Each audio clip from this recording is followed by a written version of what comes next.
Man. All right, check this out, guys. I got something to say, man. I got something to definitely talk to you guys about today, for sure. We got to talk about something, right? I think that as men, we need to have a bit more pride in this modern day and age. I'm going to talk to you about exactly what I'm trying to say right now. Like, comment, and subscribe. Let's go. Some of the piece back in effect. What I've noticed a lot in these, hearing people on their various streaks. It's interesting now, it's December.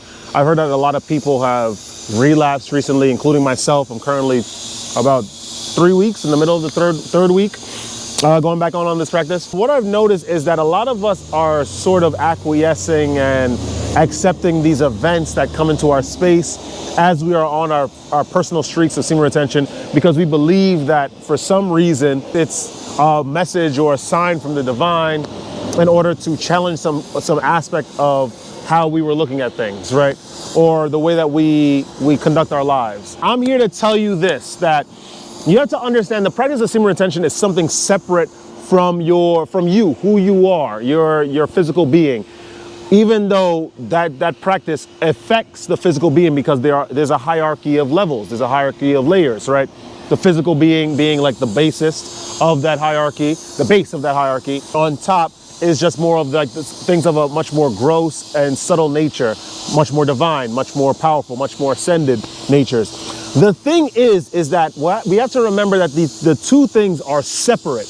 Remember that, like how the worlds above, the higher dimensions, are separate from this one, even though they are intertwined, they are still separate things. So even though we are on the practice of semen retention, even though we're on our personal practices of celibacy and trying to ascend and all the things positive that come with that, we need to use our physical natures, our physical bodies, our eyes, our memories of the experiences that have happened to us in this physical world to try to understand what the heck we're getting involved in whilst we're on our practices of semen retention, and make a culling decision. Culling, C-U-L-L, which means to get rid of, a separating. I brought this up because me, recently in this month, I cut off 2 people from my life. There's this girl I used to go to the gym with, and it was this older woman.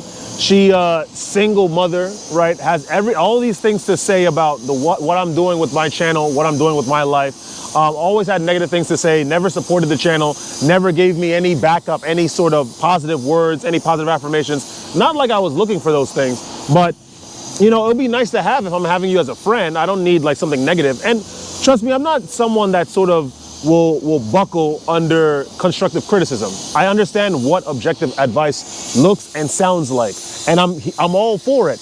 It's just that she was just being completely negative. She was just not on my team at all. We had to separate that. I'm like, I kicked her through the curb, right? Then we got a second one, right? You guys know her from the live streams, bothering the hell out of me. I have to check in with her all the time. I got to tell her what I'm doing, where I'm going. And she's just constantly trying to have some sort of octopus, hydra-like influence in my life. And it's just like, I don't need to check in. We're not married. We're not, none of these things.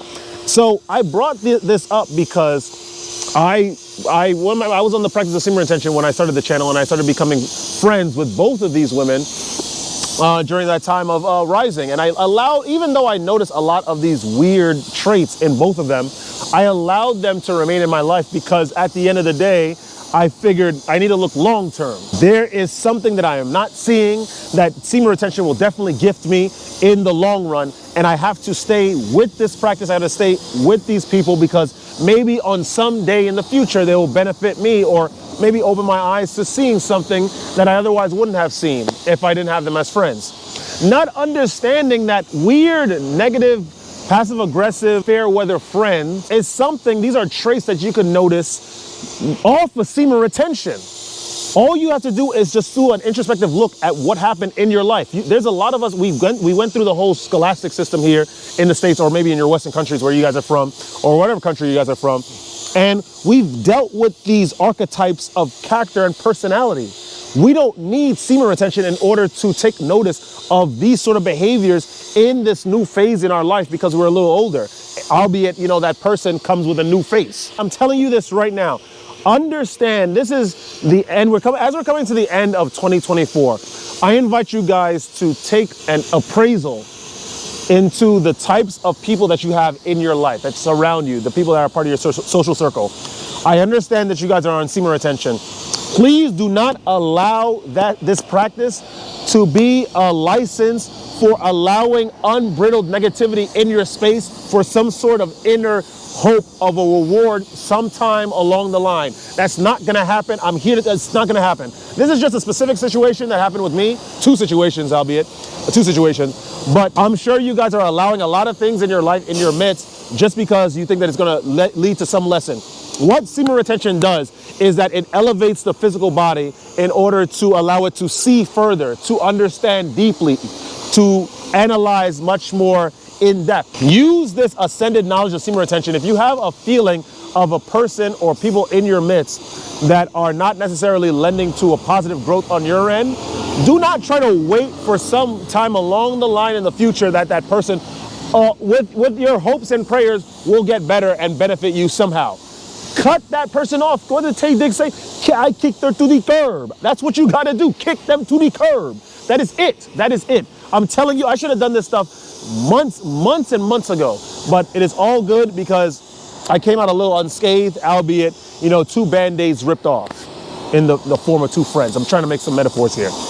They don't necessarily have to be people that you guys are culling from your lives when you guys are on that practice rising on semen retention. It's habits, it's things that you do, it's things that you, shows that you watch. If there is an inkling of a feeling of negativity from these things that you consume, the people that you're around, kick them to the curb, man. That's it.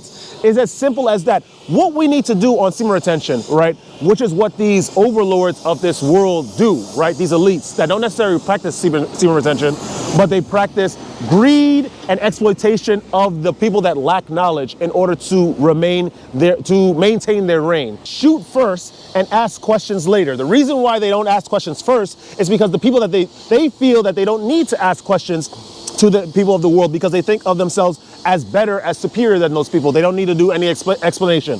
The only time that they need to do explaining is when they're probably brought to a court of law because of the actions that they committed quickly. I'm not saying that we need to look at ourselves as superior beings. I'm not. I'm just saying that we need to have a bit more confidence in ourselves to do proper appraisals periodically in our lives to understand the habits and people that are sneaking into our space, our personal space, and taking from us. This is what we need to do. And we don't necessarily need semen retention to do it, nor necessarily we need to rest on the laurels of semen retention that it affords us, that higher mental power, higher physical strength, increased creativity, increased muscle stamina, all that kind of stuff, to allow us to peer into our lives to make a decision. We don't need that. What we need to do is take appraisals in our lives.